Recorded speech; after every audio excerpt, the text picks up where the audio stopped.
Boa tarde a todos, dando continuidade então na disciplina de Eco, eu sempre tô falando errado, né? De LTE 01, né? A gente vai dar, a gente fechou então essa primeira parte da questão de o como aprender, e a gente vai fazer uma mudança devagar. Hoje é a aula da transição, né? A gente parte de como aprender para o como pesquisar. Então a gente vai fazer o que tem de comum nisso que a gente vai falar rapidinho. Na revisão, vou crescer um pouquinho. Em vez de a gente fazer a revisão da última aula, né? Eu vou expandir um pouquinho a ideia e fazer a revisão das 3 últimas aulas, porque elas formam um pacote bem interessante de informações. De tudo que a gente viu até agora, a gente viu os métodos de aprendizagem, a gente viu que isso não é suficiente, a gente viu que é necessário também criar os bons hábitos. Na linguagem filosófica tradicional, é necessário que nós tenhamos virtudes, né? De perseverança, de fortaleza, de parcimônia, de sabedoria, para que a gente consiga permanecer nessa tarefa de justamente de estudar. Então não basta simplesmente utilizar o método, a gente tem que ter constância nisso. Isso é difícil, é uma atividade que a gente tem que treinar para a gente conseguir chegar nisso. A segunda parte da primeira parte, a gente passou dos métodos da questão das virtudes, e a gente fechou com a questão da linguagem. A gente viu 3 maneiras de observar a linguagem. A gramática, que é a maneira que eu utilizo a linguagem para interpretar, receber, ler e falar informações. Então é a maneira que a gente consegue se comunicar com o mundo, né? E aí é importante que a gente, o máximo possível, melhore essa habilidade. Então, que a gente não deixe de continuar lendo, ou se a gente não ler, começar a ler livros. Se a gente já lê, tentar pegar alguns mais complexos, não somente aqueles que a gente gosta. Se tiver algum que você gosta, ótimo, continue na linha, continue fazendo a leitura. Mas também pegar alguns mais complexos, que envolvam uma linguagem mais, até mesmo mais rebruscada, justamente para fazer o papel do exercício físico, né? Se a gente não ultrapassa o nosso limite, a gente não vai melhorar naquela questão.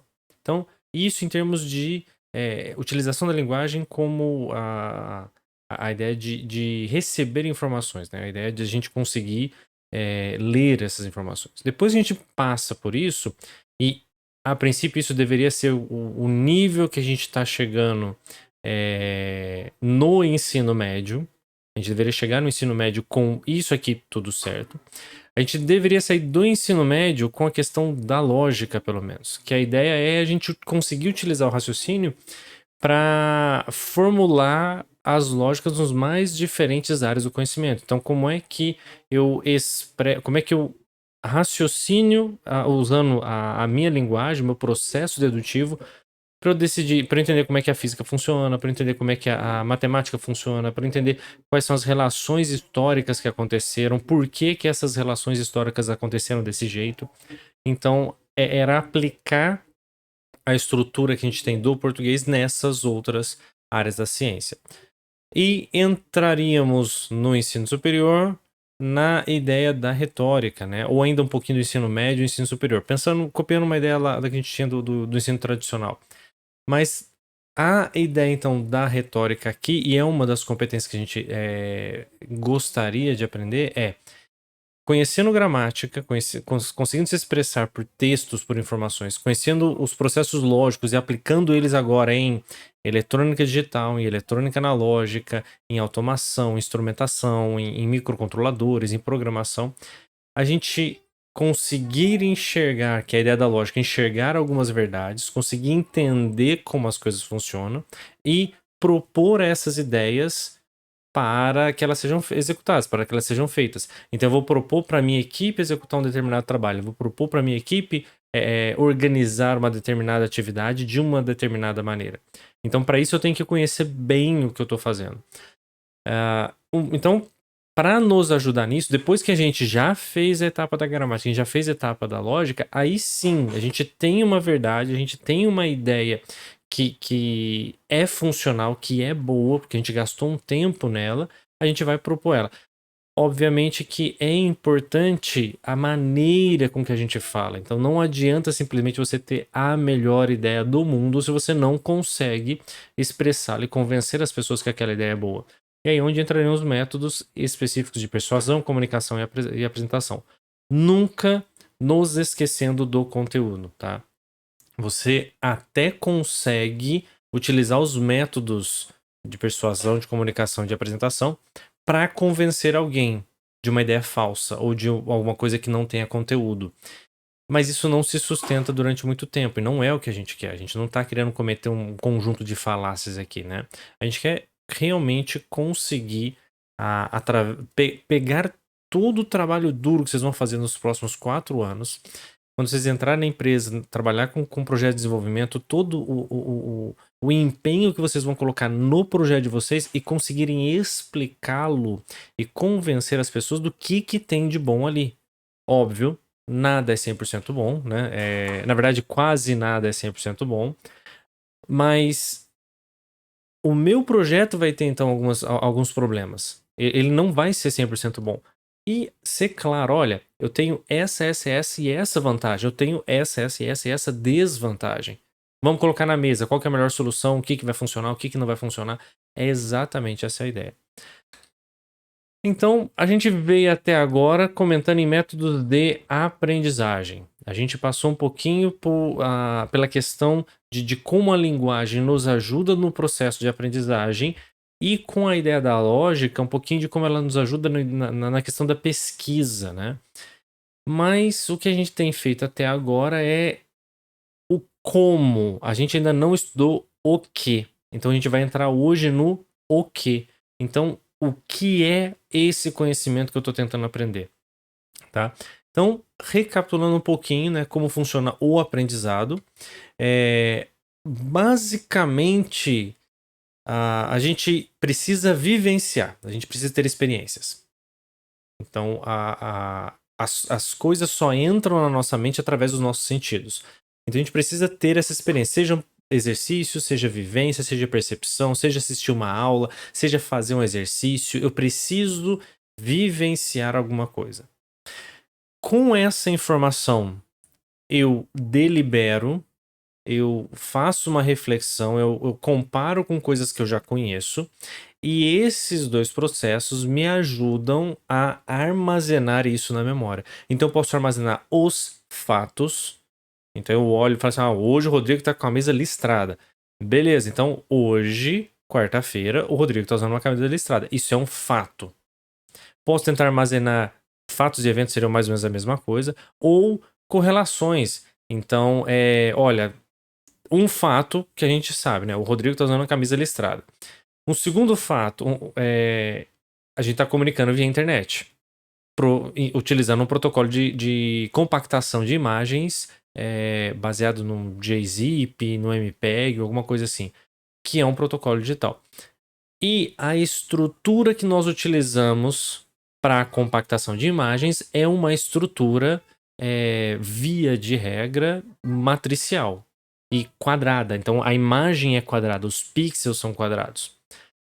Conhecendo esse fato que a imagem é quadrada e que o Rodrigo usa uma camisa listrada, a gente pode fazer a correlação. É por isso que na hora que o Rodrigo mexe, as listras ficam estranhas na imagem. Eu não sei se vocês estão percebendo isso ou se aí tá chegando muito mais diferente.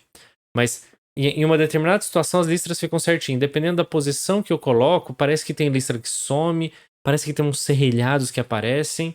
Então eu faço a correlação entre essas duas ideias, eu faço a correlação dessas duas questões e eu memorizo mais uma informação.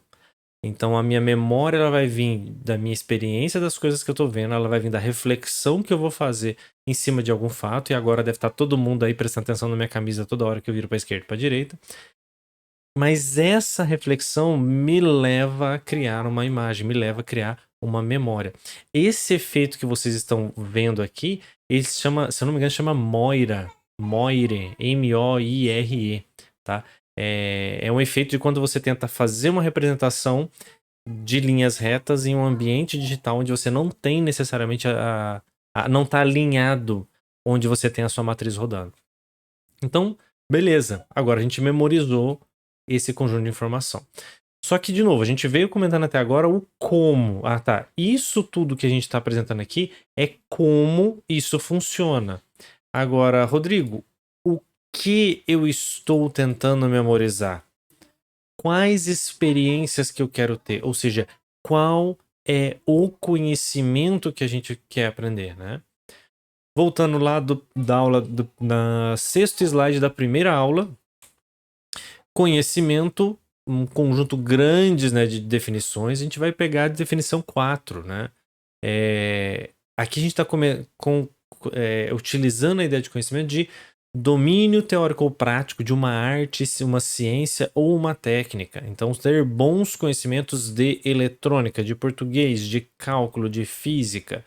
Então, é agrupar esse conjunto de informação que a gente está chamando de conhecimento. Quais tipos de conhecimento que a gente tem? Primeiro, a gente pode fazer a divisão desses conhecimentos por área. Então, são as áreas das ciências. Mas dentro de cada uma dessas áreas, nós temos estruturas diferentes de conhecimento. E se a gente voltar para as extensões, para todas as descrições, né, as definições, não necessariamente eu tenho o conhecimento exclusivamente de informação, de área científica. A gente tem algumas ideias de conhecimento que são conhecimentos de habilidades, são mais voltados à capacidade de conseguir fazer ou não alguma coisa, baseado na experiência adquirida, no estudo, alguma coisa desse jeito. Então, para isso, a gente vai puxar uma informação que eu vou terminar de linkar essa informação com o que a gente fez nas últimas duas atividades, com aquela questão das competências, e a gente vai ver por que a gente organizou elas desse jeito. Então, a informação que eu vou puxar é sobre a questão da taxonomia de Bloom, tá? Bloom foi um pesquisador 1940, 1950, se eu não me engano. Acho que é isso mesmo, 47, que é a primeira definição dele.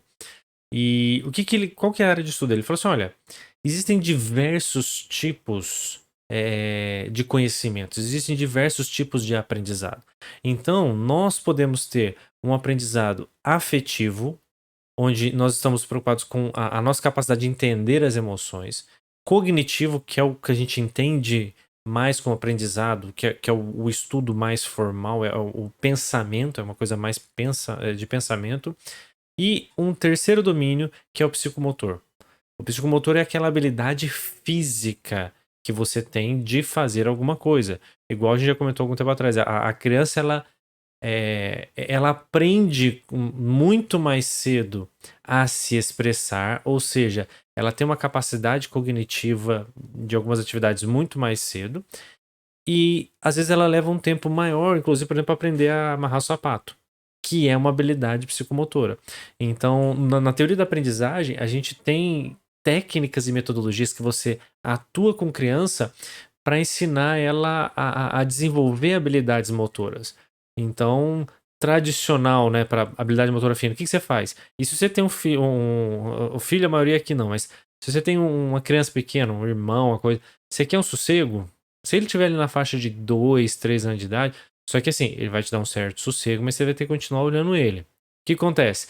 Pega 2 pratinhos, enche um de feijão e deixa ele brincando. Tem uma certa idade ali, 2 anos mais ou menos, que ele passa horas e horas fazendo o quê? Pegando feijãozinho por feijãozinho de um lado e colocando no outro. Pega de um lado, coloca no outro. Pega de um lado, coloca no outro. Porque é da curiosidade, o nível cognitivo chega no tal que ele quer fazer isso, transferência de líquidos, transferência de sólidos, e isso ajuda a desenvolver a habilidade psicomotora. Óbvio que você vai ter que continuar olhando ele, porque você não vai largar uma criança de 2 anos com um balde de feijão pra engasgar, né? Mas você pode ficar ali do lado, fazendo alguma coisa, uma atividade, e a criança fica olhando o teu irmão, se é a sua responsabilidade nesse sentido. Então existe um conjunto de habilidades que são exclusivas, principalmente com crianças, para a questão psicomotor. Além de crianças, a gente também tem um conjunto muito grande de desenvolvimento psicomotor para atletas de alto desempenho. nós temos estudos e linhas e linhas e linhas de estudo na área de fisioterapia, na área de ciência da ciência do esporte, de como melhorar as capacidades físicas dos atletas. Então, a gente trabalha com isso nos dois lados, tanto com crianças quanto com adultos. A gente tem, não no desenvolvimento, mas uma terceira linha na questão psicomotora, não no desenvolvimento, mas na recuperação. Então, se alguém quebrou o braço, alguma coisa, teve que fazer fisioterapia, isso é uma linha de aprendizagem. Você precisa, em algumas situações, reaprender a como fazer certos movimentos. Então, tudo isso entra nesse desenvolvimento. O que a gente está mais acostumado quando a gente fala de aprendizagem é o cognitivo. É sentar e estudar. A gente comentou de vários e vários métodos. Olha, dá para usar a técnica do Feynman, a técnica do 30-70, dá para utilizar a técnica. Uns alunos depois me avisaram, né? Tem uma técnica que é legal, que é a técnica de Conwell. Acho que é uma coisa assim. O que você faz? Para cada aula, você pega uma folha, divide a folha em 3 partes, se eu não me engano, é assim, ó. A divisão é desse jeito, ela é assimétrica. Você divide desse jeito essa folha, e durante a aula, o que você faz? Você anota os tópicos aqui, os tópicos que o professor está falando. Nesse ponto, você escreve as ideias mais importantes. Aqui você vai escrever as ideias mais importantes, então blocos de texto maior.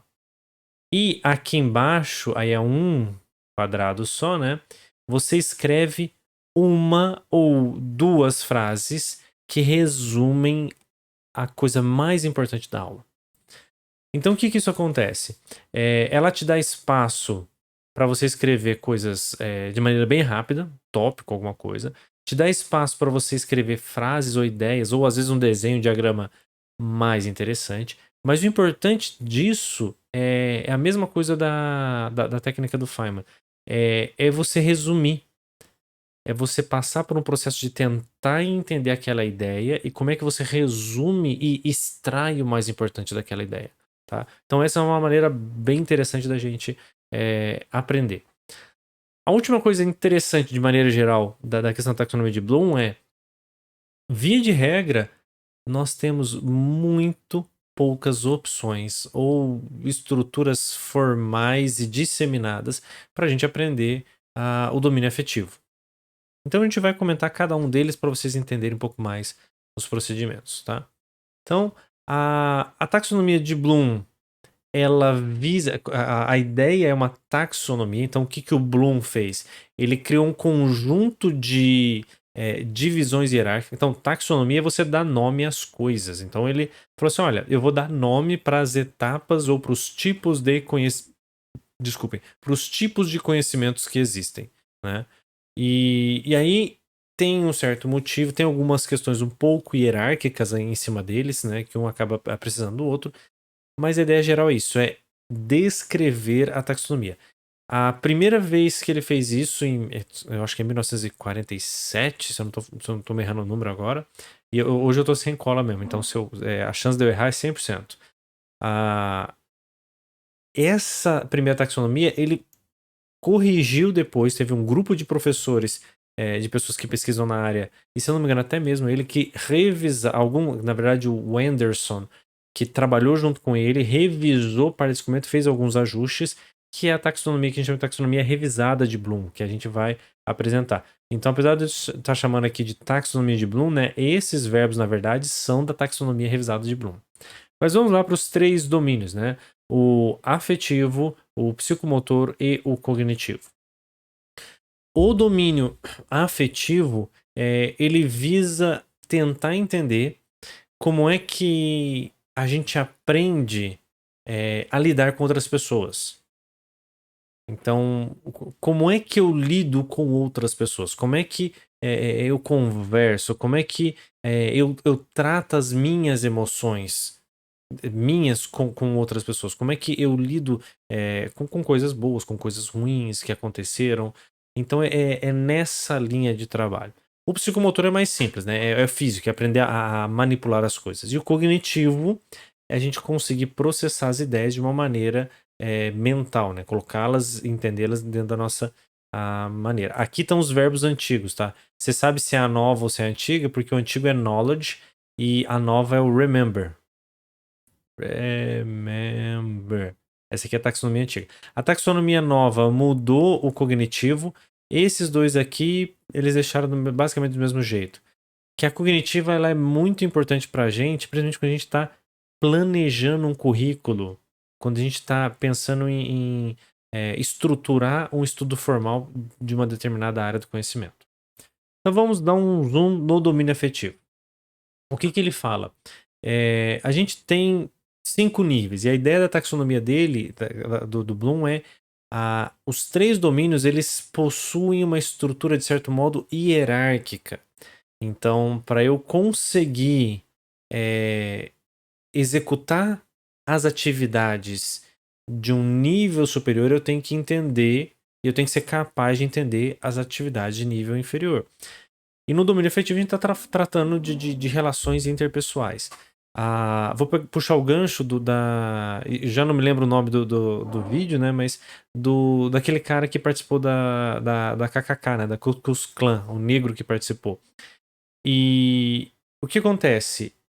O processo que ele fez, que o colega dele, que era o chefe da Ku Klux Klan, o processo que o colega dele passou para ele entender o que ele estava fazendo e mudar a postura dele, sair desse grupo, é essa sequência, tá? Então a primeira coisa é, às vezes as pessoas elas agem de uma determinada maneira porque às vezes elas não conseguem nem entender o que está acontecendo.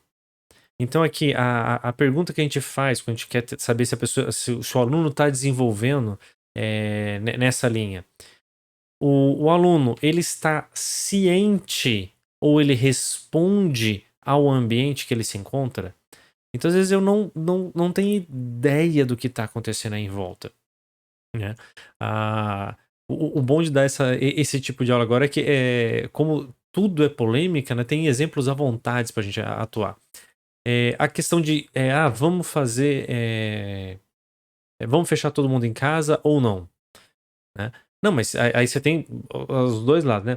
Não, todo mundo tem que ficar em casa, senão vai todo mundo morrer de Covid. Não, todo mundo tem que sair, senão vai todo mundo morrer de fome, porque não vai ter emprego, não vai ter quem trabalhar.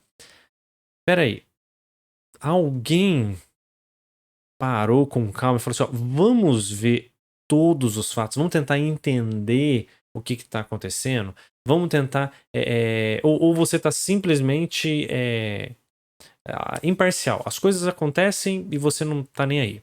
Você não percebe, você não chega nem. Você não consegue perceber aquela informação. Então, primeiro ponto, eu tenho que ter essa capacidade. E aí eu posso ter uma série de problemas. A pessoa pode, por uma série de motivos, pode não estar nem enxergando aquilo, não está conseguindo nem ver aquilo. Segundo, eu tenho que ter capacidade de responder ao que aconteceu. Né? A gente está numa época que é muito fácil a gente começar a ficar insensível a certas coisas. Então, tem coisas que aparecem no jornal, a gente beleza. Morreu mais um de acidente de carro. Morreu mais um cara de acidente de carro. Morre alguém. Morre alguém por acidente de carro. Morreu. Câncer. A pessoa morreu por causa de câncer. Não, mas ele tava com câncer, né, pô? É óbvio, vai morrer mesmo. Aí alguém morreu com Covid. Nossa, que absurdo! Isso há 2, 3 meses atrás. Hoje, pelo volume de idade, já tá. Morreu mais um tanto de Covid. Pessoal, são só 2.000 pessoas que morrem por Covid por dia. É a maior causa. Eu acho que já é a maior causa de morte no Brasil. Mas a dessensibilização acontece. Então, qual é o problema?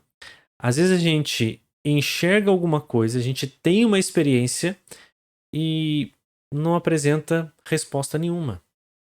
A gente está apático com isso daí. De novo, a gente tem que evoluir nisso para a gente conseguir ter domínio da nossa questão afetiva, né? Depois que eu consigo entender, eu recebo essa informação, eu consigo receber essa informação, que eu consigo apresentar algum tipo de resposta, pode ser felicidade, riso, choro, mas eu consigo apresentar alguma resposta. Aí sim, eu posso partir para o próximo passo em valorizar aquilo ali. Qual que é a ideia? É você começar a prestar atenção no que aconteceu, né? É você começar a prestar atenção e valorizar aquela atividade ou aquela situação, ou o que a outra pessoa disse ou o que a outra pessoa fez para você. Valorizar não é só no sentido positivo, mas é dar valor como um bom valor ou dar valor como um mau valor àquilo que a pessoa fez. Mas eu começar a fazer isso daí. Então, quem te pergunta, né? O aluno, ele é capaz de demonstrar envolvimento é, é, e, e se atentar noção de responsabilidade, ele se envolve e começa a assumir coisas para ele com as outras pessoas. Então, é nessa linha. Depois que a gente começa a ter isso, a gente passa para o terceiro nível de organização, né? No sentido de organização, eu vejo algumas coisas, eu percebo o que está acontecendo e falo, não, mas peraí, qual delas, qual delas eu vou priorizar? Então vocês têm infinitas atividades, vocês têm infinitas relações com pai, mãe, tio, parente, vários tipos de ligações. Quais delas você valoriza, em qual nível que você organiza para você se organiza nesse sentido, no sentido afetivo, né? E por fim, a caracterização. A gente já passou por organização e caracterização. Então, na organização, a gente começa a organizar a maneira de priorizar as atividades, e uma das maneiras de priorizar é começar a criar regras. Regras nossas. Então, você, por causa das maneiras que você trabalhou lá no jardim da infância, você criou uma regra que eu não vou morder as pessoas, né? O professor tinha 2 anos de idade, eu não conhecia o que eu... Não, lógico. Mas a gente evolui e a gente passa a ter essa regra de eu não vou morder as pessoas. Essa regra, ela começa a ficar mais rebruscada. Não, eu não vou bater em ninguém, eu não vou causar mal a ninguém, eu não vou querer o mal de ninguém. Você vai rebruscando, então você começa a criar valores que você quer seguir. Esse é no nível de organização. Por fim, você começa a se comportar baseado nesses valores que você criou. Você se comporta baseado nesse conjunto de valores ou de virtudes que você definiu que vão ser o norte da sua vida. Então, é assim que a gente analisa o domínio afetivo. E aí você pode falar, nossa, você tem muito pouca coisa disso daí. Um pouco, pouco mesmo. Eu mesmo, antes de estudar isso, nunca tinha pensado nas nossas estruturas afetivas como um campo de conhecimento que a gente poderia pensar em planejar, em como melhorar, em como evoluir, em como se estruturar de maneira adequada. Então, só o fato de a gente estar ciente que isso existe, que isso funciona mais ou menos dessa maneira, isso nos ajuda. Mas essa é uma atividade que qualquer professora de primário, né, qualquer boa professora de primário, presta atenção nos alunos. Então ela vai lá e anota, ele tá brincando com os coleguinhas, não, ele mordeu alguém, ele... Então, o que ela pode fazer para ajudar? Então existem ferramentas e coisas para nos ajudar aqui. Para adultos, isso aqui fica o caso dos psicólogos, né? É importantíssimo o apoio psicológico em uma série de situações da nossa vida.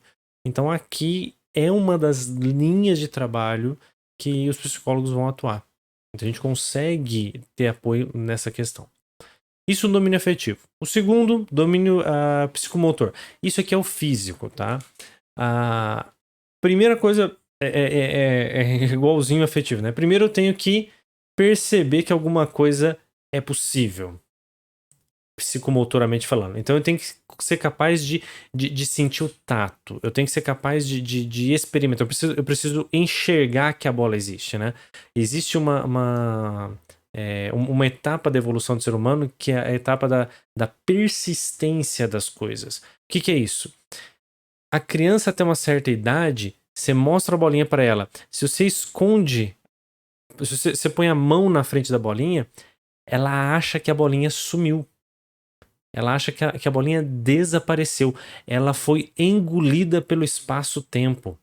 Aí na hora que você tira a caixa da frente dela, ela fala: Nossa, o cara tirou a bolinha do nada. Né? Por quê? Porque ela não tem essa noção de que as coisas são persistentes, que as coisas não podem simplesmente sumir. Né? Por isso que a criança fica: Nossa, o que está acontecendo?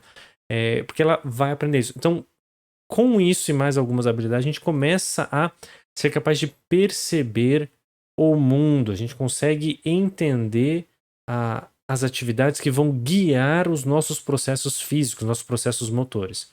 Depois disso, eu tenho que ter prontidão para agir. Que sentido?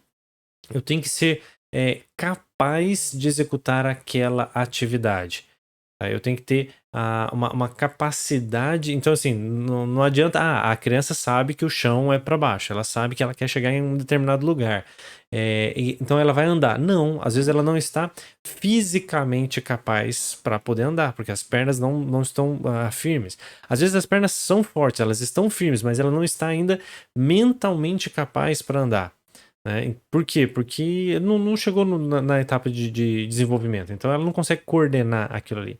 Às vezes ela não está emocionalmente capaz de andar. Se ela tomar um susto, alguma coisa, ela não vai conseguir caminhar, mesmo que ela já soubesse. Então a gente precisa disso para ter essa prontidão. Depois que a gente tem essa prontidão, a gente parte para uma resposta guiada. A ideia da resposta guiada é nós repetirmos uma determinada atividade. Caderno de caligrafia, tá? Tá lá o padrão, você vai lá e fica repetindo, repetindo, repetindo. Ela é guiada no sentido de que normalmente alguém vai te ajudar a fazer isso ou que você precisa de apoio para poder fazer aquilo ali, né? Dar nó de gravata. Tem gente, e eu, por exemplo, aprendi a dar nó de gravata, só que eu só sei dar nó de gravata no meu pescoço. Eu não consigo fazer um nó de gravata em outra pessoa. Então, às vezes alguém virar pra mim e falar assim, você sabe dar nó de gravata? Eu sei, você dá nó pra mim? Dou. Me dá aí. Eu pego a gravata, dou o nó, tiro e passo pra pessoa. Tá? Por quê? Porque eu aprendi esta sequência, tá? Para eu poder fazer. Por quê? Porque alguém me ajudou de uma maneira guiada e eu memorizei nesse sentido. Eu fui pro quarto passo, que é o mecânico. Mas para eu chegar nesse passo mecânico, alguém tem que ir lá e fazer exatamente o que você está fazendo. Então a gente faz isso por imitação, por cópia, por alguém nos ajudando. A gente realmente sendo guiado por algum meio. Depois disso, a gente chega no nível mecânico. O nível mecânico é o nível que a gente faz a grande maioria das coisas, tá? Então, você sabe fazer aquela atividade sem precisar de ajuda. Eu sei dar um nó de gravata, você sabe fazer aquilo sem pedir ajuda para ninguém. Bem, ok, funciona. Tá? Você não é nenhum especialista naquilo ali, mas funciona. Então você faz aquelas atividades que você consegue. Com um pouco mais de tempo, você consegue entrar no nível que aí seria um nível realmente proficiente. Você consegue dar uma resposta automática de maneira quase que sem pensar. O proficiente aqui é, por exemplo, a gente começa a entrar dirigir carro. Na primeira vez, esquece. Mas na hora que você começa a acostumar, você dá seta sem pensar que você precisou dar seta. Você passa de marcha na hora certa sem ficar prestando atenção no contagiro, sem precisar ficar prestando atenção no barulho do motor. Aquilo é automático. E por que aquilo é automático? Porque você chegou num nível de resposta complexa, você está no nível proficiente. Então, a grande maioria de nós, para quase tudo da nossa vida, a gente vai balancear entre atividade mecânica e entre atividade e resposta completa. A gente vai ficar a balançar nesses dois níveis. Se você se propõe a se tornar algum especialista em alguma coisa que necessite de atividade manual, provavelmente você está mirando no nível proficiente, tá? algumas pessoas vão conseguir chegar nos 2 últimos níveis. O nível de adaptação, você vai ver aquele movimento, você vai aprender, você sabe fazer, e você fala: "Mas espera aí, será que eu consigo fazer isso em outra situação? Será que eu consigo fazer a mesma coisa em outra atividade?" Esse é as pessoas que são especialistas em sua área. Então, você tem um soldador mecânico, o cara sabe fazer solda, né, solda TIG, MIG ou com eletreto, alguma coisa assim. Se você der um equipamento um pouco diferente, novo, diferente para ele, a maneira de segurar é diferente, ou a máscara tem algum detalhe, alguma coisa diferente, ele consegue facilmente pegar a resposta física, a maneira que ele trabalha fisicamente e adaptar aquilo para trabalhar naquela nova situação, né? Existem, por exemplo, tipos de solda. Tem solda, a pessoa que é especialista em fazer solda na horizontal, na vertical, solda em círculo, soldar tubo e solda de ponta cabeça. Não. Não, tem um específico que é solda debaixo d'água, né? Então, assim, tem vários níveis. As habilidades que eu preciso para uma são mais ou menos as mesmas que eu preciso para outra, mas eu preciso adaptar aquilo que eu já sei. Porque às vezes a posição de segurar, a maneira de colocar, tem alguns detalhes. Então, essas pessoas que chegam a um nível, os bons profissionais de suas áreas, eles têm capacidade de fazer adaptação. Em alguns momentos eles conseguem modificar, porque não tem aquela ferramenta, ele tem outra, ele consegue bolar uma maneira de utilizar aquilo mecanicamente falando. Não é o uso inteligente de uma ferramenta. Não, é fazer diferente, mudar a maneira que você manipula os teus músculos para chegar no mesmo resultado. Que aqui a gente está falando do domínio psicomotor, não estou falando de utilização de ferramentas em si. Por fim, se você for o suprassumo, provavelmente você vai fazer alguma coisa nova. O que é isso? É você planejar, bolar e executar alguma coisa que ninguém ainda fez, né?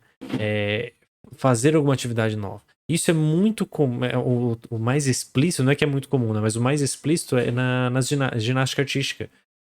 Toda vez que que algum esportista, algum ginasta faz um movimento que nunca tinha sido feito, ganha o nome daquele ginasta. Nós temos o movimento Daiana dos Santos, né? É o duplo twist carpado, né? Eu acho que é isso mesmo. E esse movimento foi dado o nome dela. Por quê? Porque ela pegou um conjunto de habilidades que ela tinha, ela estudou um conjunto de estruturas mecânicas, de como o corpo dela responde, e falou: se eu fizer isso diferente, eu vou conseguir criar um novo movimento. Então ela entendeu, planejou, executou, treinou para aquilo ali e conseguiu fazer uma execução daquele movimento novo, tá? É difícil chegar nesse nível? Tá? Então, do mesmo jeito, aqui talvez valha a pena um paralelo. Nossa, professor, lá no comecinho, perceber, agir, alguém lá segurar na minha mão para ajudar a aprender a escrever as letras e tal. Tranquilinho. A parte mecânica, beleza, a resposta. Agora, original, eu acho que vai ser muito pouca gente que vai fazer. Sim, muito pouca gente vai chegar no nível de criar alguma coisa nova. Muito pouca gente vai chegar no nível de conseguir viver aqui. De viver segundo os próprios valores que ele definiu para ele mesmo. Então, os níveis de dificuldade dos últimos níveis, eles são iguais em domínios diferentes. Mas óbvio que nós queremos mirar no topo, né? Ninguém quer ser médio, né? A gente quer chegar no topo. Então, para todos esses domínios, a gente justamente quer chegar nessas atividades. O nosso último domínio é o domínio do processo cognitivo, que ele é dividido em seis níveis, né? Que é aqui, relembrar, entender, aplicar, analisar, avaliar e criar. Isso em ordem em ordem crescente de complexidade. Nesse domínio, a gente entende quais são as atividades que eu consigo o tipo de atividade que eu quero fazer.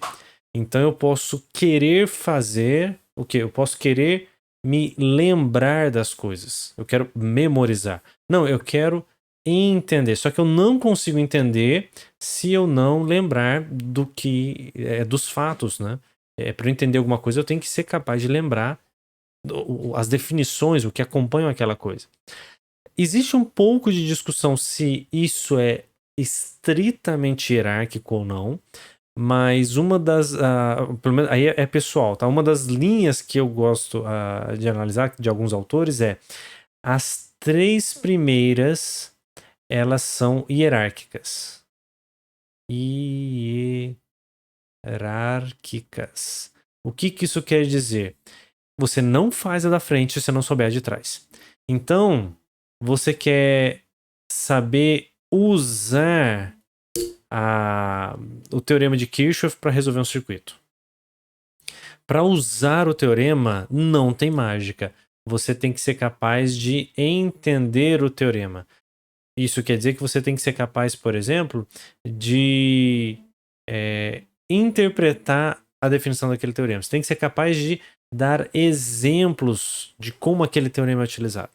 Depois que você aprendeu o que você. Quer dizer, para você. Mas para você entender, você tem que ser capaz de reconhecer que V é tensão, I é corrente e R é resistência. Se você não consegue nem reconhecer esses fatos, identificar, a gente não consegue para as próximas etapas. Então, essas 3 primeiras, a boa parte dos autores concordo que elas são mais ou menos sequenciais, tá? É óbvio que eu posso conseguir usar um pouco sem ter memorizado tudo. Eu não preciso completar o nível de baixo para ir para o nível de cima, mas é como se fosse uma pirâmide. O nível de baixo tem que ser largo o suficiente para você poder colocar um pouquinho em cima. Se você quiser colocar muito em cima, se você quer aplicar tudo que existe, lá embaixo você tem que lembrar de tudo que existe. Então a base também vai aumentar. Esses 3 processos, eu até gosto de pensar desse jeito, né? Esses últimos 3 aqui, eles são mais ou menos que paralelos. Tá? Então, o que eles estão falando? A teoria, uma das teorias que o pessoal faz ela funciona mais ou menos assim, a pirâmide. Você tem os seus 3 níveis iniciais e aqui em cima você tem 3 caixinhas. As 3 caixinhas se aplicam em todos os de baixo, né? Por quê? Não necessariamente para avaliar alguma coisa eu tenho que analisar. E não necessariamente para criar alguma coisa eu tenho que ser capaz de avaliar ou de analisar. Tem um cara, por exemplo, nessa linha, que ele foi pesquisando essa teoria de habilidades, né? E aí ele foi conversar com o pessoal que toca jazz. Aí ele falou assim: olha, eu toco jazz. Quer dizer, eu sou um músico, né? Eu consigo criar jazz, eu consigo tocar jazz, mas eu não sei se eu consigo te explicar o que é o jazz. Não tá, eu anotei errado, tá aqui embaixo. Eu não sei se eu consigo te explicar. Então, algumas situações a gente consegue chegar num nível mais alto, não de uma maneira completamente hierarquizada. Mas, para a maioria das habilidades, conteúdos que a gente vai trabalhar, é essa a ideia. A gente tem uma estrutura um pouquinho hierárquica para a gente fazer. Então a gente saiu do como, que assim, o como aprender. Ok, então a gente abriu um pouquinho o como, falou assim, você vai aprender? Não, beleza, você vai aprender. O que você vai aprender? Antes ainda de responder exatamente o que você vai aprender, a gente responde em qual nível que a gente quer aprender, né? Eu quero ser capaz de aprender e fazer essas atividades. Beleza, mas o que eu quero lembrar? O que eu quero entender? O que eu quero aplicar, né? Tem um segundo nível nessa questão ainda, que é a questão de conhecimento. Então eu posso querer lembrar de alguma coisa num nível que ele vai chamar de fatual, conceitual, procedural ou metacognitivo, tá? O que isso quer dizer? Para cada uma daquelas habilidades tem uma segunda divisão, que é o nível de conhecimento que a gente espera saber. E aqui realmente é mais palpável, é o que eu quero aprender. Então, o que você quer aprender? Você quer conhecer a terminologia e detalhes? Então, falar que eu quero chegar no nível fatual em circuitos elétricos, eu estou falando que eu quero saber o que é V, o que é R e o que é I. Eu quero saber o que é isso. Eu quero conhecer a terminologia, eu quero conhecer os detalhes, os elementos, né?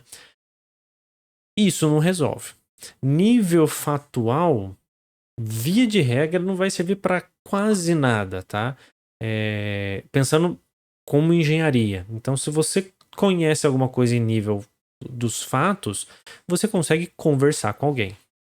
Ah, não, eu sou um engenheiro, mas eu estou trabalhando numa empresa, sei lá, de biomédica, nós estamos fazendo um ventilador pulmonar. Beleza, então você tem que conhecer os fatos de biologia, os fatos da circulação, da circulação respiratória. Então aí sim é o nível fatual. Porque você não vai aplicar aqui, você tem que conhecer o geral, porque você é um engenheiro, você vai projetar, mas para conversar com o médico, com a enfermeira, com o fisioterapeuta respiratório, você tem que conhecer os fatos e conseguir bater um papo com eles. Então você vai estudar para chegar nesse nível. Então o que você tem que saber? A terminologia, os detalhes, os elementos, como é que funciona. Se eu preciso ir mais a fundo, a gente precisa chegar no nível conceitual. No nível conceitual é onde a maioria das atividades de engenharia vão começar, tá? Vão exigir. Então o que você tem que saber? Você tem que saber de classificação das categorias, dos princípios e das generalizações, das teorias dos modelos e das estruturas. Então aqui eu vou saber que V é igual a R vezes I. Eu conheço a teoria, eu conheço o modelo, eu conheço o funcionamento da coisa. Então, no nível conceitual, eu conheço os conceitos por trás daquilo. Tá? Não é que eu li não é que eu li a Veja para poder responder pergunta de vestibular. Não. Eu realmente estudei um pouquinho mais a fundo a relação entre aqueles fatos, o que está acontecendo, o que está por detrás dele, e a gente chegou no nível conceitual.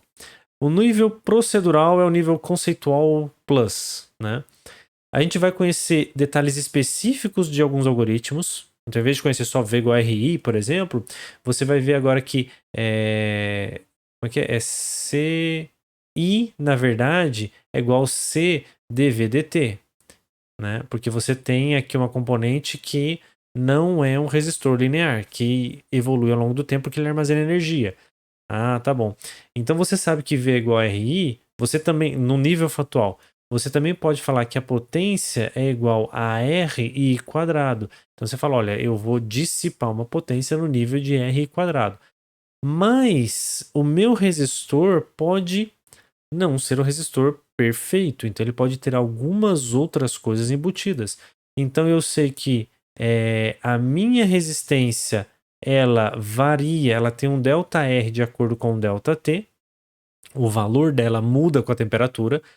Como ele está esquentando porque eu estou jogando energia fora, a resistência muda. Se a resistência muda, quer dizer que a potência também sofre alteração. Eu também tenho um delta de potência por causa do delta de temperatura. Então, todo resistor. Ah, qual que é a potência dissipada? Ah, a potência dissipada é R quadrado. Mas o R não é constante. O R muda com a temperatura. Ah, mas e daí? Eu coloquei numa sala, a temperatura na sala é igual? Não, porque se você está dissipando, ele está esquentando. Então a potência dissipada, ela não é simplesmente um R vezes I. Você tem que saber qual que é a temperatura do R. Você tem que saber durante quanto tempo aquele R vai estar ligado. Então você começa a entender detalhes de especificação, que talvez para um cálculo geral resolve. Mas quando você precisa ir um pouquinho mais a fundo, é onde a gente tem essa noção do procedural. Normalmente no procedural você vai ter mais de um conhecimento, você vai ter mais de uma fórmula, ou mais de uma ideia que você pode aplicar para resolver aquele problema. E aí você vai saber qual é o fato que vai te fazer escolher uma ou escolher outra. Ah, não, eu escolho essa informação, não, eu escolho a outra informação, eu uso desse jeito, eu uso daquele jeito. Então você vai ter uma noção um pouco mais aprofundada. Mas o procedural é o conceitual aplicado, é o cara que vai se especializar naquele tipo de conteúdo. Por fim, a gente tem o conceito metacognitivo, que é o que vocês têm que buscar o mais rápido possível. Tá? É extremamente difícil para a gente começar a chegar nesse nível. Depois que a gente chegou uma vez, chegar de novo é mais fácil. O que é o conceito metacognitivo? É você saber o que você sabe. É essa reflexão mesmo. É eu conhecer-me para saber o que eu sei e como eu posso aplicar aquilo num determinado contexto que eu estou convivendo. Qual é a vantagem? A partir do momento que você sabe o que você sabe, até onde você sabe, de que jeito que você sabe, você consegue planejar se você precisa estudar mais, se você precisa estudar menos, né? Você consegue extrapolar um pouco as estruturas muito específicas e começar a associar com outras questões. Então é um conhecimento bem filosófico, vamos assim dizer, utilizando chulamente a palavra filosofia. Mas esse método cognitivo, eu espero que vocês tenham isso, tá? Na minha graduação eu me lembro de 2 momentos, assim, extremamente marcantes. Um deles, o professor estava dando aula de eletrônica digital, de eletrônica analógica, semicondutor. Aí ele conversando, tal, isso aqui é o semicondutor. Aí ele estava lá bonitinho e falou assim: aí a gente tem aqui o semicondutor, você tem lá a dopagem dos materiais. Então a gente tem, por exemplo, um transistor. Você tem aqui o material P, você tem o material N, aqui você tem outro material P. A corrente, ela consegue passar se eu oferecer uma determinada corrente, porque acontece isso, mas se eu cessar essa corrente, a corrente daqui não passa para cá, né? A não ser em um caso. Qual é? Aí, aquele silêncio na turma, de repente no caso da corrente passar por fora. Não sei se a corrente passar por fora, porque o material não. Aí os conhecimentos. Sabe que aquele momento você separa assim. Pera aí. Tem coisa por fora, porque ele tem um substrato, ele tem um encapsulamento, ele tem alguma questão. Ou seja, ele tem uma corrente de fuga que passa por fora do equipamento, que é pequena, que é uma corrente de fuga. Mas isso existe. E aí ele estava tentando explicar esse detalhe. E eu lembro que ele perguntou por um motivo. Eu comecei a lembrar dela e falei assim: é por causa disso. Ele me olhou com uma cara estranha assim, ele.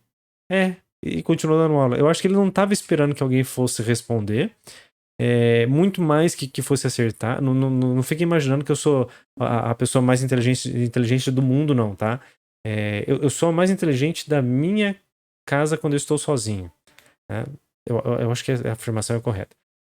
Mas porque isso me aconteceu uma vez que eu me lembro de ter conseguido. E aí o que é engraçado é que você para e por um instante a cena da. Como é que é? Agora que você esquece aquele filme que o cara.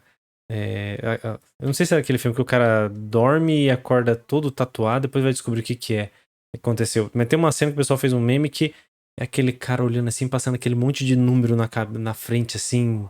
Mó Star Trek, deve alguma coisa assim.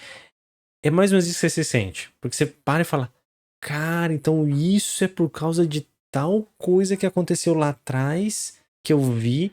Ela então gera impacto. Assim, as coisas começam a encaixar de um nível que você para e fala assim: cara, agora eu entendi por que isso funciona desse jeito.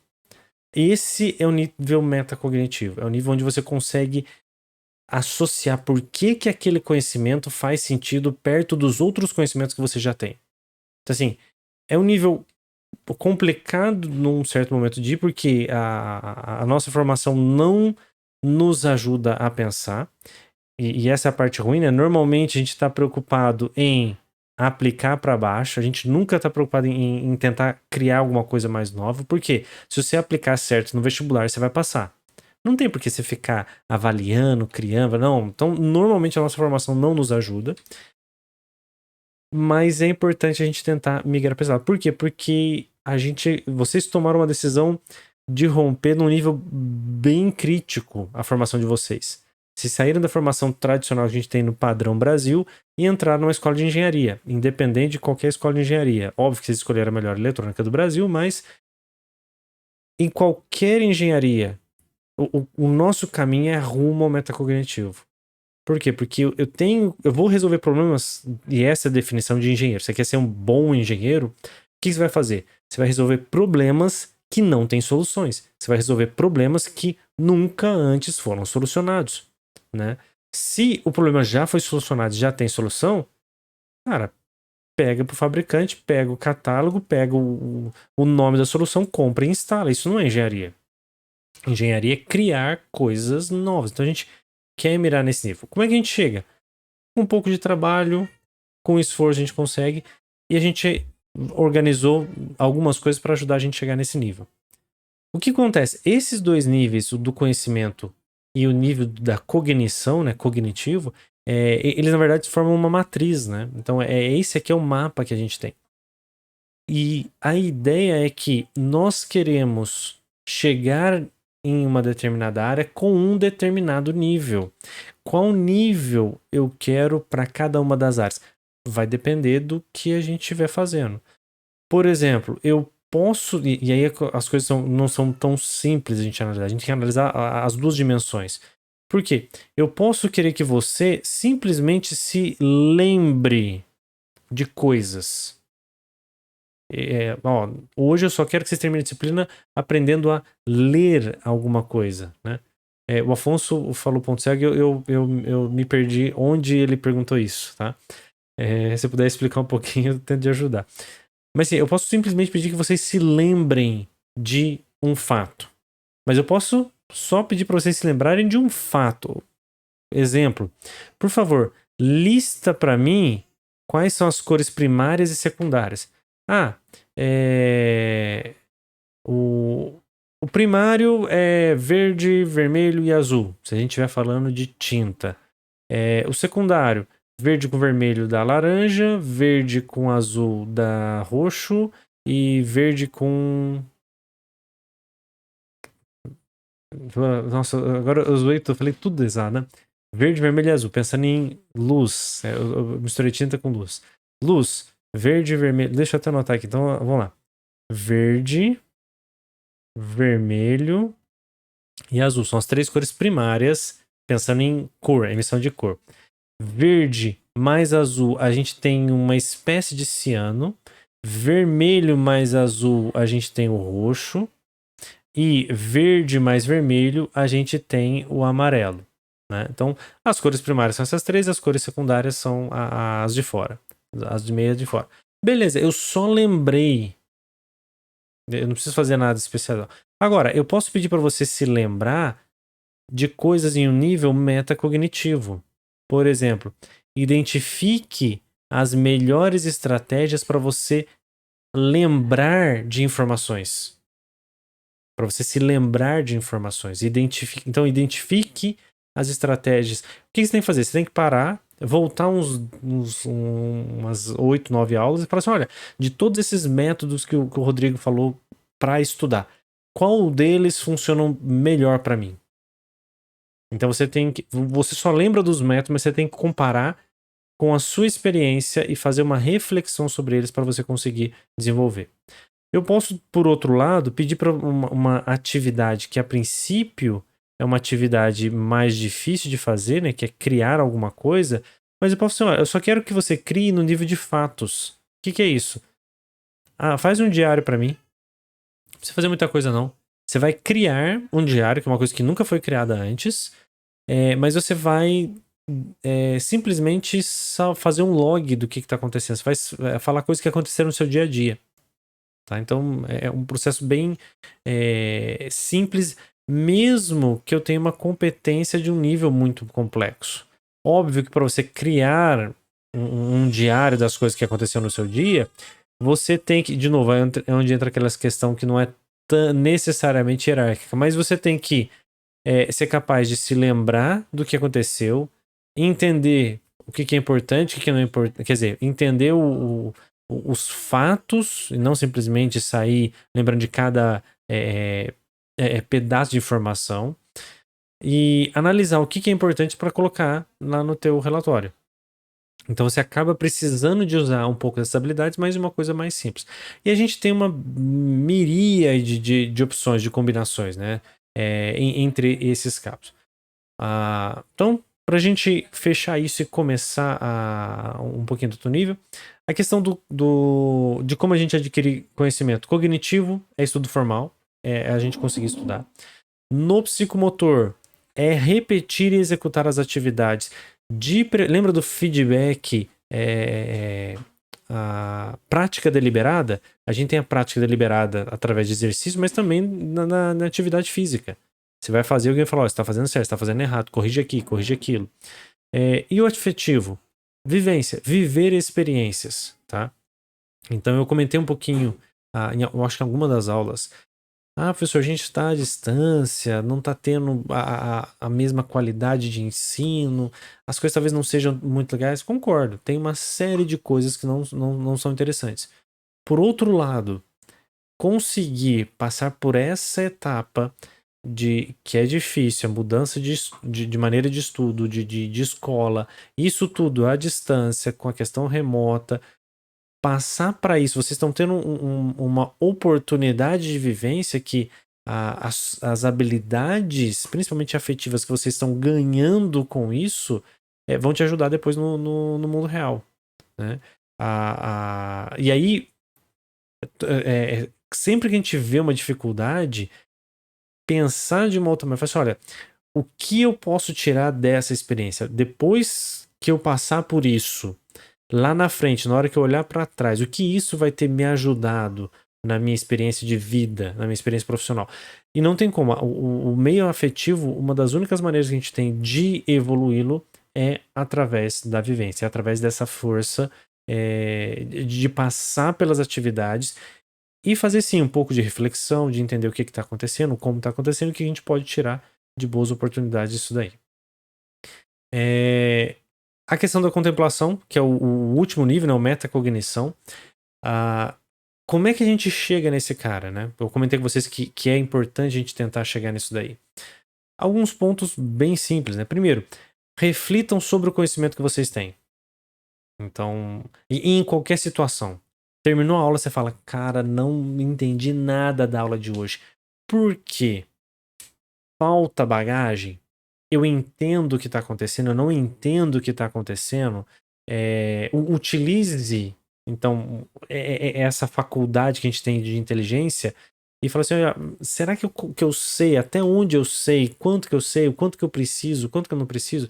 Ou terminou a aula e você fala assim, pô, beleza, foi legal. Para que nível que eu fui? O que eu aprendi? Como é que funcionou legal? O que não funcionou legal? Me ajudou a fazer determinada atividade? Não me ajudou? Terminou a aula e falou assim, olha, hoje eu acho que essa aula eu vou precisar estudar mais. Não, essa eu acho que eu entendi bem, então vou estudar pouco. Fazer essa reflexão, pensando no que você já sabe, e no contrário também, não, deu tudo certo, tá, mas assim, foi tudo bem. Pera, foi tudo bem, mas por que foi tudo bem? O que eu aprendi em outras aulas, em outras disciplinas, em outros anos, que me ajudou a entender isso que o professor acabou de explicar? Tentar fazer essa reflexão de juntar o porquê que esse conhecimento foi mais fácil baseado no outro conhecimento anterior que você tinha, isso ajuda a gente a criar essa rede bem robusta de informação de conhecimento no nosso cérebro, e isso ajuda a reter as ideias, ajuda a gente a entender como é que as coisas funcionam. Por fim, né, use o conhecimento para saber o que você vai. Beleza, aprendi O que eu faço depois disso? Tá, e a sequência? O que vem depois disso? Para onde eu posso aplicar? Como eu posso aplicar isso daí? Então essas são algumas dicas para a gente conseguir chegar nesse nível de metacognição, nessa capacidade de contemplar o conhecimento que a gente está adquirindo. E o termo, acho que o termo correto seria esse mesmo, é contemplar esse conhecimento e falar, tá, com isso, o que muda, o que funciona, ou simplesmente contemplar e saborear de certo modo, assim, olha, cara, que legal, agora caiu a ficha, agora eu tô entendendo por que essas coisas são desse jeito, tá? Vamos agora para a parte mais específica, né? O curso da engenharia eletrônica. Então eu já comentei várias vezes disso, acho que umas 2 aulas lá no comecinho. SISU, primeira, segunda, terceira, quarta, quinta chamada. Então eu já tinha esperado que essa seria a aula da semana que vem, eu achei que seria mais legal trazer agora, até para passar a atividade no final da aula de hoje, tá? Não vamos fazer hoje, eu só vou passar a atividade, a gente vai dar continuidade com ela nas próximas semanas. Mas o que é o curso que a gente está fazendo? Então, o curso da engenharia eletrônica é essa grade daqui. O que é interessante? Então, lembrem um pouquinho do que a gente conversou até lá atrás sobre capacidade de aprendizagem, a questão do uso de linguagem, a questão agora da taxonomia de Bloom, o desenvolvimento das competências desse nível hierárquico, né? E que eu vou comentar de novo em cima deles, mas a grade a gente montou pensando um pouco disso. Então, o que acontece? Nós agrupamos algumas disciplinas. Então, algumas disciplinas elas são grandes, tá? Vocês têm 2 disciplinas de 6 horas semanais no primeiro semestre. Vocês têm uma disciplina de 6 horas, que é essa introdução à engenharia. As outras disciplinas, introdução à engenharia analógica, circuitos analógicos. Desculpem, só um minutinho. Então, introdução à eletrônica e circuitos. É uma disciplina grande, a gente condensou para quê? Para ter um pouquinho menos de provas. A gente podia ter dividido tem só eletrônica separado de analógica. Só que se está separado, é o dobro de provas. Então, para conseguir concentrar. E uma outra coisa, a eletrônica analógica é quem dá na nossa grade, quem precisa de circuito. Então, em vez de eu ensinar uma coisa só para ensinar e pedir que você decore e lembra e aprenda um conjunto de regras que não vão ser utilizadas elas por elas mesmas, é melhor eu trazer junto com um conteúdo de eletrônica analógica. E aí você aprende circuito e logo em seguida já aplica aquele conhecimento de teoria de circuito em cima do circuito analógico. E isso é muito legal. Por quê? Porque você vai ter oportunidade de fazer essa reflexão que eu comentei com vocês. Para que eu estou aprendendo teoria das malhas? Para que eu estou aprendendo teoria do teorema dos nós? Ah, tá. Porque com teoria de sobreposição de malha, eu consigo fazer uma análise de uma rede de Ampiop separando o somador, e aí fica fácil de eu calcular quando é que eu vou ter a minha carga vai ligar ou vai desligar. E aí com isso eu consigo fazer, por exemplo, um sistema de controle de temperatura. Se tal situação acontecer, o circuito comporta desse jeito, o aquecedor desliga. Se tal coisa acontecer, o circuito comporta desse jeito, o aquecedor liga. Então você está levando o teu nível a um nível mais próximo da questão de metacognição. Você conseguir carregar isso. E é justamente essa uma das ideias. Com relação às cores, né? A gente começa com metade dessa disciplina vermelha e a gente termina com 2 disciplinas metade vermelha e uma disciplina 100% vermelha. O que são as disciplinas vermelhas? São as disciplinas de projeto, de projeto de sistemas, de maneira geral, baseados, o ensino baseado em projeto. Essas disciplinas a gente quase não passa conteúdo cognitivo. Desculpa, conteúdo lá dos baixos para lembrar, para entender. Aqui você não. Nessas disciplinas, principalmente essas aqui que começam com PBL, né? Essas daqui, nenhuma delas você vai ter conteúdo para decorar. Por quê? Porque o conteúdo que tem que decorar tá nas outras que ficaram para trás. Então as outras vão dar o conteúdo que você precisa para chegar nelas. Então, o que eu faço nelas? A gente desenvolve as habilidades mais altas. Eu parto do pressuposto que você já sabe lembrar das coisas, você já sabe entender, você já sabe aplicar. Nessa disciplina, eu vou pedir para você criar, vou pedir para você avaliar, vou pedir para você desenvolver um produto, para você desenvolver alguma coisa. Você vai desenvolver um projeto. Então, eu vou exigir de você que você treine e evolua aquelas competências mais altas. Porque as competências mais baixas você já resolveu nas outras disciplinas que ficaram para trás. Então, essa é uma visão. E por isso que é importante ter essa noção. Por fim, aqui embaixo, a gente tem uma linha até o último ano de disciplinas, essas que estão em branco, em cinza branco, numa formação humana, tá? E vocês vão ter essa experiência logo, conversando com os ex-alunos. A formação humana, ela é importantíssima, tá? Porque é muito fácil, quer dizer, é fácil você pegar um profissional que é bom, que lida bem com as pessoas, que trabalha bem em equipe, que é uma boa pessoa, e se às vezes ele tiver uma falta de conhecimento técnico, você senta com ele, estuda, pede para ele fazer um curso, uma especialização, ele aprende e tá tranquilo. O contrário, se você tem uma pessoa que é extremamente inteligente, o cara sabe tudo da área, ele é o especialista, ele é o oráculo. Quando o Google tem dúvida, pergunta para ele, né? Se esse cara for um porre, ele não arruma emprego em lugar nenhum. Por quê? Porque as coisas estão tão complexas hoje, a gente não consegue fazer tudo sozinho. A gente tem que trabalhar em equipe. E ninguém consegue trabalhar com um cara que não é bom de relacionamento. Então, essa formação humana, ela é importante. A gente tem disciplinas que tangenciam os conceitos de humanos, ou mais gerais, por exemplo, economia, ou mais específicos, como usabilidade, né?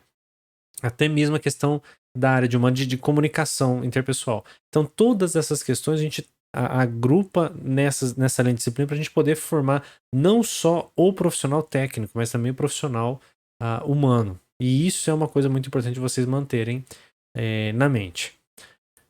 Evoluindo, como é que a gente criou o curso, né? Esse é um slide que está começando a ficar famoso, tá? Eu já usei ele diversas vezes em diversas reuniões diferentes.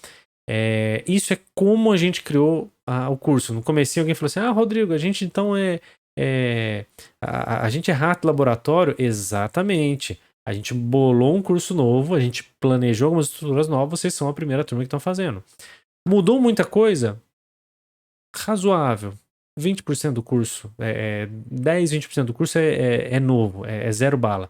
Os outros 80% continua belezinha do jeito que tá, né? Time que tá ganhando não mexe. Pegamos o que funciona, trocamos o que não tava legal, é a grade nova. Mas como é que a gente planejou o curso?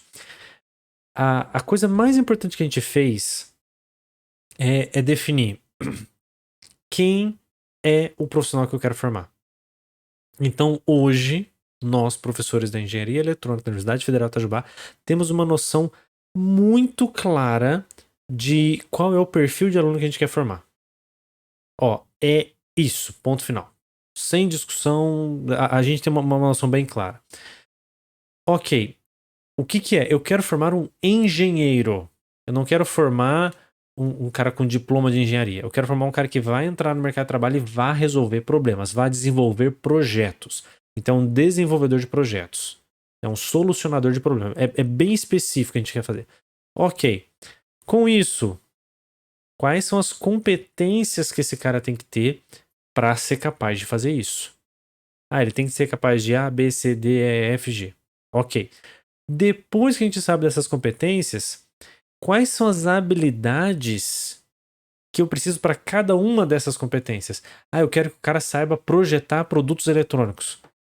Tá, mas o que significa isso? Quer dizer que ele tem que saber eletrônica analógica, ele tem que saber eletrônica digital, ele tem que saber circuitos elétricos. Então tem um conjunto de habilidades, de habilidades ainda que ele tem que saber para poder fazer isso.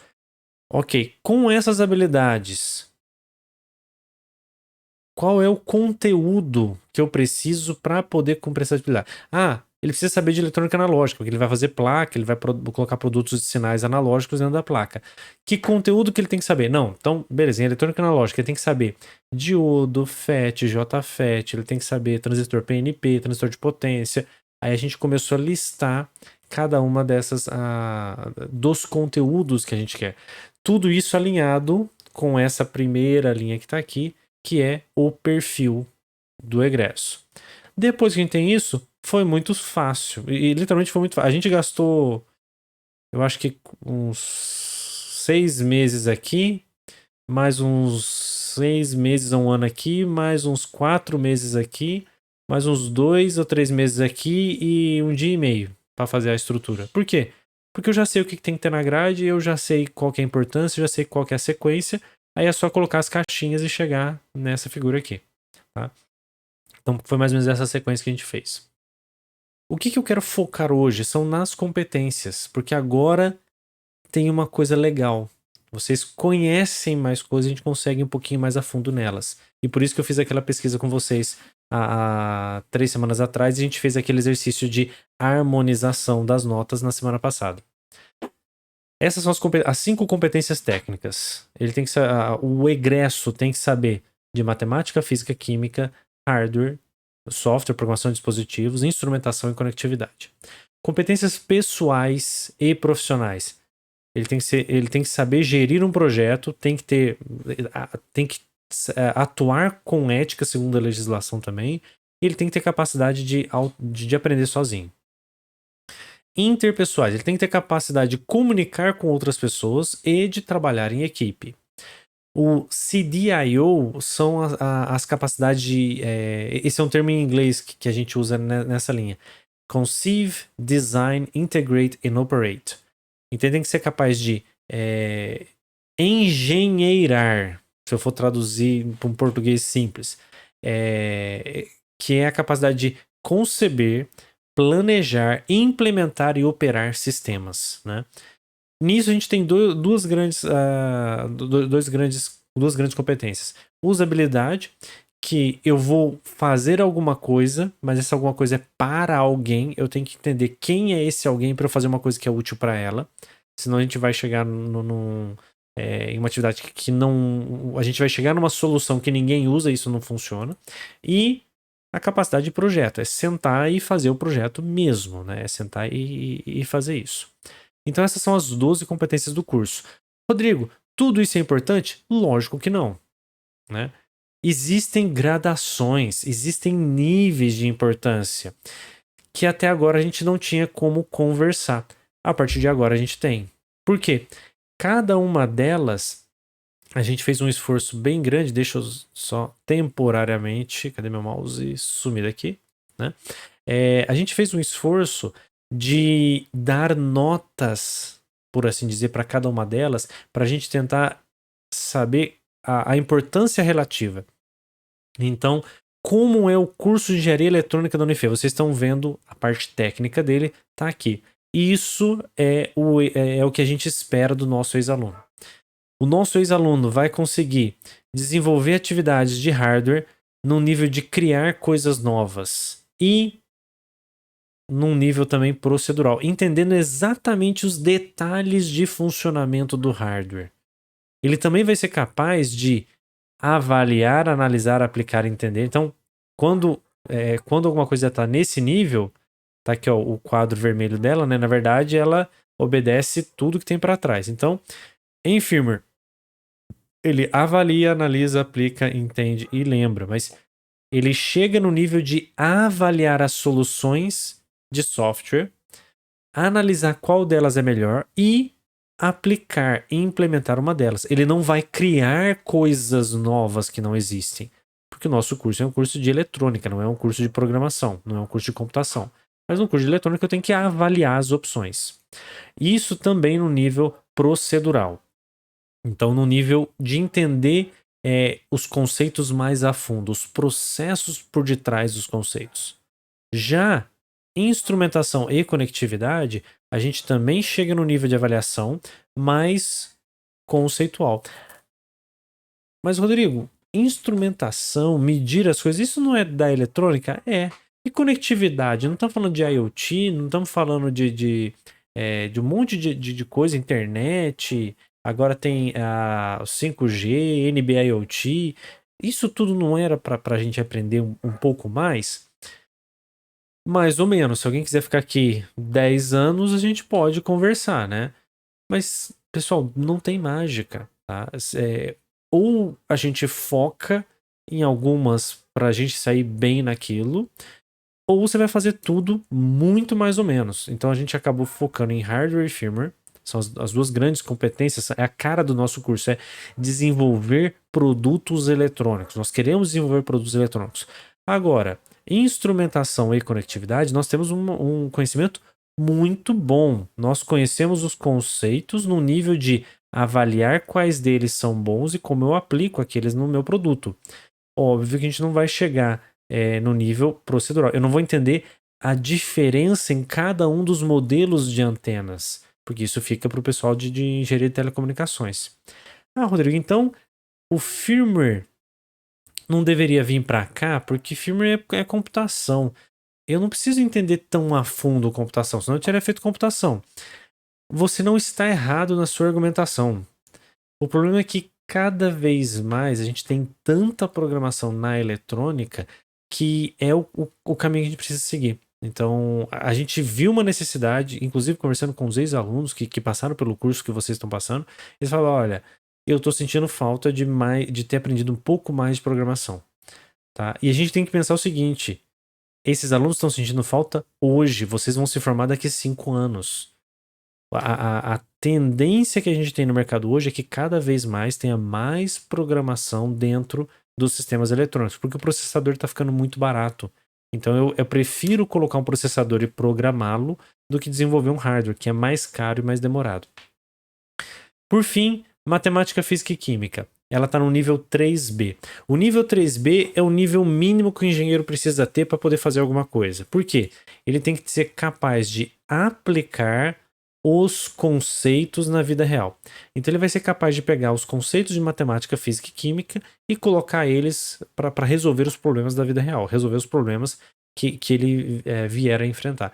Então é difícil a gente não mirar num 3B para coisas que são que a gente vai usar no dia a dia. Então se o engenheiro vai usar, é no mínimo 3B. Para cima disso, tem as especificidades. Então, por que é legal? Agora que a gente conversou um pouquinho sobre taxonomia de Bloom, que vocês entenderam um pouco melhor desses detalhes, vocês conseguem enxergar aqui de uma maneira legal a cara do curso.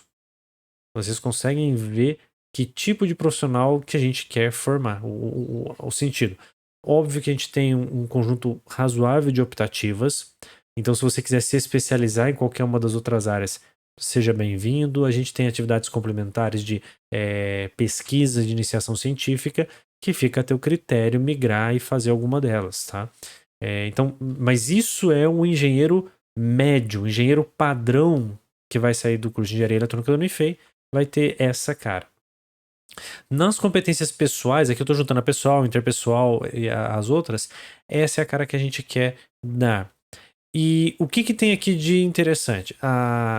Talvez o mais interessante é o autoaprendizado. Por quê? Se vocês prestarem atenção, ele é o único que chega no nível metacognitivo. Nenhuma das técnicas a gente chega no nível metacognitivo. Rodrigo, mas você falou que é bom mirar nelas. É bom, mas se a gente não chegar, nós saímos bons engenheiros. Um engenheiro excepcional vai tentar chegar lá no metacognitivo. Mas a capacidade de aprender sozinha, ela de certo modo exige que a gente chegue nesse nível. Nós temos que parar, temos que filosofar um pouquinho sobre o que a gente sabe, para a gente saber o que a gente tem que aprender depois. O que é mais importante estudar. E essa hierarquização, essa deliberação de tentar entender o que é mais importante, como eu quero estudar esse tipo de coisa, é o que vai nos levar no nível metacognitivo. Então, a capacidade de autoaprendizagem eu preciso que ela chegue no nível metacognitivo para que, depois de formado, vocês consigam caminhar com o seu aprendizado de maneira autônoma. Não faz sentido falar, você vai ter que aprender o resto da vida. Ah, legal, eu quero formar autoaprendizagem. O que eu faço? Professor, não, depois de você formar, você faz uma pós. Não, pessoal, a gente tá formando engenheiro. Eu quero que vocês pensem por vocês. Não é continuar um monte de professor tacando conteúdo em cima da cabeça. Não. Vocês vão virar engenheiros, vocês vão precisar ter esse nível de autonomia. E é onde a gente está mirando. Projetar, obviamente, tem que ser no nível 6, porque se você não estiver criando nada, você não está projetando nada novo. A comunicação é uma habilidade extrema, tem se tornado muito importante. A gente não precisa analisar texto e saber o que Camões quis dizer no 18º verso do 5º canto. Não, mas eu tenho que saber aplicar bem a comunicação. E num nível mais profundo, não é só o feijão com arroz, porque nós estamos comunicando em meios técnicos. Então a gente tem que saber com mais precisão que tipo de ferramenta é melhor utilizar. A gente vai ter disciplinas específicas para isso. O usuário já vai um pouquinho para frente em termos de analisar procedural. É a disciplina que vocês vão ter semestre que vem, que é mais ou menos uma sequência dessa que a gente está tendo agora, no desenvolvimento de produto e no entendimento. Gestão de projetos e trabalho em equipe. A gente não precisa entender a fundo os conceitos, a gente tem que entender os conceitos num nível legal, mas a gente tem que ter capacidade de avaliar. A gente tem que ter capacidade de avaliar se o projeto que a gente está gerindo está indo bem ou não.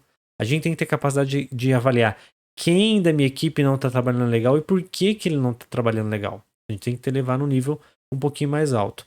E do mesmo jeito que a matemática, física e química, a ética está no 3B. Isso é o mínimo que a gente espera de um engenheiro. Não, porque a gente não espera que o engenheiro vá criar novas regras. Isso é direito, né? Um engenheiro não vai avaliar o que é moral e o que não é moral, no sentido de ética. Isso é para os filósofos. Mas nós temos que, dado o conjunto existente de legislação e de atuações éticas, a gente conseguir atuar de maneira correta. A gente atuar segundo aquilo que é esperado da gente. Então, resumo. Essas são as 12 habilidades que nós temos. E esses números, essa letra e número no final, me indicam onde que essa habilidade está na tabela. Então vocês podem perceber que a gente não tem... elas não são todas iguais. Existem diferenças e essas diferenças é que dão a cara do curso. Porque você pode pegar cursos que têm engenharias eletrônicas, né? A gente tem engenharias eletrônicas que formam engenheiros eletrônicos em diferentes lugares do Brasil, só que um quase que completamente diferente do outro. Por quê? Porque a gente dá ênfase diferente. Então, onde é que a gente tem os maiores números aqui? Onde é que estão os 5 e 6, né? A gente tem o ser maior 5C, 6C, 5D, são esses caras aqui, e esses caras aqui. Esses são os maiores, os níveis mais altos, né? Autoaprendizagem, capacidade de projetar, desenvolvimento de hardware, programação de dispositivos. Então essa é a cara que a gente quer dar. A gente tem um segundo conjunto ali, que vem com gestão de projetos, trabalho em equipe e instrumentação. O conteúdo não chega no C, não é tão a fundo, para no B, mas todo mundo vai no 5. Então eu vou usar isso com uma certa capacidade de avaliação, mas com conhecimento um pouco mais raso. Para o meio do caminho tem a usabilidade, que é C, mas não exige um nível cognitivo tão alto, e os dois que a gente usa como ferramenta, tá? Matemática, comunicação e ética. A gente tem que ter a gente tem que trabalhar bem nessas 3 áreas, tá? O restante é excesso. Alguma dúvida? Tranquilo por enquanto? Agora eu acho que eu falei bastante coisa em pouquíssimo tempo, né? Ok, beleza? Sem questionário. Então, eu vou deixar com calma no SIGA também, mas eu vou passar aqui. qual que vai ser a nossa primeira atividade avaliativa? Vocês vão ter um tempo razoável para trabalhar com ela, né? Eu fiz eu sou extremamente agradecido pelos ex-alunos, tá? Eu tô com uma lista de 29 ex-alunos, 30 ex-alunos que toparam ajudar. E o que vocês vão fazer? Cada um de vocês eu vou mandar agora de maneira individual o contato, telefone, e-mail de cada um de um ex-aluno. Então eu vou parear um aluno com um ex-aluno. E vocês vão marcar um bate-papo com eles, tá? Com os ex-alunos. Em torno de 20, 60 minutos. Aí depende se a conversa for mais longa, mais curta. Se precisar marcar mais de uma vez, fiquem à vontade. A primeira atividade que vocês vão fazer é perguntar sobre o histórico profissional deles. Olha, onde você está? O que você está fazendo? Onde você fez algum outro curso? Você está trabalhando onde? O que você faz no seu trabalho? A universidade, você fez o curso formado, todos eles são formados em engenharia eletrônica. O que a universidade te ajudou? O que é bom eu prestar atenção aqui? O que você acha que foi legal na sua graduação que te ajudou a chegar onde você está, no emprego, na instituição que você está? O que foi importante para eu ficar de olho para eu poder conseguir também chegar nesse ponto? Depois disso, vocês vão apresentar as 12 competências que a gente tem no curso. Fala assim, olha, o professor Rodrigo falou que a gente mudou o curso, essa é a cara nova do curso. O que você achou? Quais que você acha que é a mais importante? Tá faltando alguma coisa? Você tem alguma sugestão de qual delas é bom eu me concentrar? Ou qual delas é importante eu saber? E se eu não souber, eu corro atrás, mas se eu já souber, tá tudo bem. Então, é esse pouquinho do feedback que a gente vai ter. Eu espero que nessa altura do campeonato, duas coisas tenham acontecido. Primeiro, na hora que a gente olhou agora essas habilidades aqui, vocês terem parado para pensar, eu acho que eu dei as notas de avaliação de importância um pouco erradas, são um pouco diferentes, não é errado, vamos com calma. Um pouco diferentes, Rodrigo, do que o que vocês colocaram aqui. Sem problema algum. Então, duas coisas que aconteceram legais nesse sentido. Vocês deram uma nota individual que foi alterada. A maioria das pessoas que eu conversei, eles mudaram a nota da pessoal para o grupo, né? Por quê? Porque vocês tentaram achar um denominador comum. Agora eu tô falando para vocês qual que é a importância que nós da universidade colocamos em cada uma delas.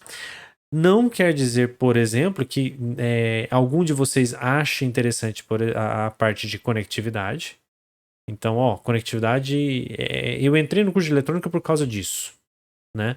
E aí você queira subir esse cara pro nível mais alto na sua tabela. Tudo bem. O que a gente está colocando aqui é a régua mínima que a gente quer que você se forme. No mínimo, você vai se formar com esse nível de habilidade. É isso que a gente espera dos egressos. Mas, não, se você quer chegar no nível maior, você vai ter plenas oportunidades. Disciplinas optativas, você vai ter a iniciação científica, você vai ter projeto especial, você vai ter o trabalho final de curso. O trabalho final de curso são 140 horas. É o equivalente a 3 disciplinas. Se você pegar qualquer uma dessas áreas e focar nela, você sobe. Você aumenta 2, 3 colunas onde ela estava inicialmente. Então, tem como modificar. Isso é o médio que a gente quer. Mas, disso, o que o cara que está no mercado acha que é importante? Porque aí não sou eu falando, tá? Não sou eu que... você tem que aprender isso porque isso é importante. Não. Conversa com ele, pergunta para ele, pra gente saber, até depois eu vou usar isso de feedback, pra gente ver se precisa mexer alguma coisa no curso. A ideia é a gente sempre ir evoluindo. Mas é vocês justamente perguntarem isso. Mas o que é importante no mercado? E fulano que tá lá, ele falou que essa coisa é mais importante, inclusive, que você falou, Rodrigo. Não, tudo bem, lembra que o que eu coloquei é a régua mínima. Então vai, meu amigo, corre atrás. Às vezes aquilo é mais importante para a área que aquele cara tá trabalhando, não de maneira geral. Outra coisa interessante, vocês vão ter contatos de pessoas formadas. Daqui 3, 4 anos vocês vão precisar de pedir emprego, manda e-mail para esse cara. Vou me formar agora, vou fazer estágio, não tem uma vaga aí na sua empresa, não tem. Então formar essa rede com os ex-alunos, ter contato com os ex-alunos para poder pedir ajuda, para pedir uma dúvida, alguma coisa, ou até mesmo mais para frente, quando você já tiver empregado, fala assim, eu tô precisando de algum especialista na área, minha empresa está precisando. Você consegue ligar para ele e falar assim, olha, você não quer vir trabalhar comigo? Porque aqui apareceu uma vaga legal. Então é justamente para a gente formar esse grupo coeso da engenharia eletrônica, para a gente conseguir ter apoio dentro dessa estrutura mesmo. Por fim, vocês vão preparar um breve relatório, tá, do que vocês conversaram com os egressos. Vão preencher todos os dados, coloca no formato do relatório, subir para o SIGA. E aí eu vou fazer a avaliação. Parte da primeira nota vai vir dessa avaliação de vocês. E uma das coisas que é interessante é justamente vocês mostrarem como é que foi a evolução do pensamento de vocês. Olha, eu achava que isso era importante. Conversei com o meu grupo, que na verdade eram outros 2 alunos, um aluno ingressante. Quem não participou da atividade em grupo, não tem problema, não se preocupa, pula essa etapa. Depois eu vi a conversa do Rodrigo, eu entendi lá as competências e eu percebi que podia mexer um pouquinho. Depois eu conversei com alguém que está no mercado, que está trabalhando em engenharia eletrônica e eu formei a minha ideia, tá? Notem que não tem necessariamente um certo ou errado, tá? Isso é o mínimo que a gente espera de vocês. E a partir de agora vocês começam a montar um plano de médio prazo, de 5 anos, de em qual desses caras você quer se concentrar. Você vai ter várias oportunidades. Então é melhor começar a pensar agora para quando aparecer a oportunidade, você fala assim, cara, essa oportunidade é legal, mas não é o que eu quero fazer. Não vou perder tempo gastando memória e processamento e fósforo no meu cérebro para poder mexer com isso, não. Deixa quieto. Senão a gente fica igual cachorro perdido, pra lá, pra cá, pra onde. Você não sabe pra onde vai. Então é interessante isso para ajudar a formar, até mesmo para vocês formarem um norte, uma ideia de qual caminho que vocês querem seguir. Beleza? Fechando a aula de hoje, foi um pouquinho mais longa. Normalmente eu prefiro terminar ela a remoto, né? Terminar mais cedo e passar alguma atividade para vocês fazerem depois. Mas essa eu achei que valeu a pena. Tem 2 partes bem legais, tá já? Vou terminar a gravação para não ficar muito longa e então a gente se vê na segunda-feira. Obrigado, pessoal.